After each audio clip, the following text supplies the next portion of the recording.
പെരയ്ക്കോ കിടക്കണ കിടപ്പ് കണ്ട ഇതൊക്കെ ഒന്ന് വൃത്തിക്ക് തൂത്തിട്ടൂടെ? ഞാനിവിടെ വന്ന് കുത്തിയിരിക്കാൻ തുടങ്ങിയിട്ട് എത്ര നേരമായി? ഒരു കപ്പ് ചായ കൊണ്ട് തരാനായിട്ട് ഇത്രയും സമയം വേണോ?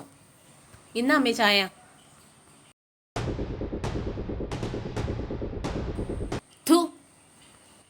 എന്തുവാടി ഇത്? ഇതിൽ പഞ്ചസാര ഇല്ലല്ലോ. നിനക്ക് ഇപ്പോഴും അറിയത്തില്ലേ എനിക്ക് എന്തുമാത്രം പഞ്ചസാര വേണമെന്നുള്ളത്? എന്തു പറഞ്ഞാലും ഇങ്ങനെ കേട്ടോണ്ട് നിന്നോണം. ഇനി എന്തിനാ ഇങ്ങനെ നിൽക്കുന്നേ? കൊണ്ടുപോയി പഞ്ചസാര ഇട്ടുണ്ട് വാ.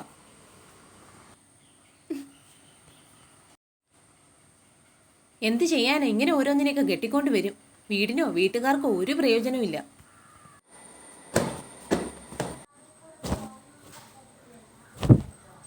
എന്നാടി എന്തു പറ്റി? അയ്യോ പാവം, നിങ്ങൾ കേൾക്കുന്നില്ലേ? നിങ്ങളുടെ അമ്മ അവിടെ കിടന്ന് പെയ്ത് പെറുക്കുന്നത് രാവിലെ തുടങ്ങിയിട്ടുണ്ട്. എല്ലാ ദിവസവും എന്നെ എന്തെങ്കിലും പറഞ്ഞില്ലെങ്കിൽ അവർക്ക് ഒരു സമാധാനം കിട്ടില്ല. ആ തള്ളയോടെ എന്നെ പറയട്ടെ, അതൊന്നും ഇപ്പം നിർത്തുന്ന പ്രശ്നം. എന്നാലും നിങ്ങളെ കൊണ്ട് പറ്റത്തില്ലല്ലേ അവരുടെ വായ അടപ്പിക്കാൻ. ഞാൻ എന്നാ പറയാനാ? ഇത് തന്നെ ഞാനിവിടെ വന്ന കാലം തൊട്ട് കേൾക്കുന്നേ.